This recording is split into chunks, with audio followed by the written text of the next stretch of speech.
ауданы Жасөркен орта мектебінің 7-ші А сынып оқушысы Тәжмахан Мөлдір Мұхтарқызы.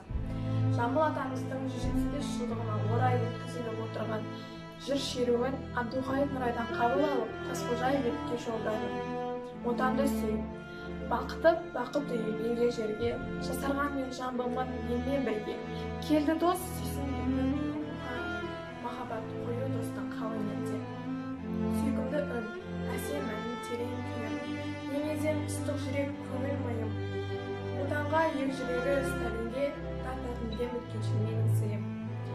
Жасарған жамбылда бар жалғыз тірек, құлпырған шаттық шалқып өмір үдеп, тірегім балшық еттер елге ұйып қалып, өмірге өріс берген жалғыз жүрек.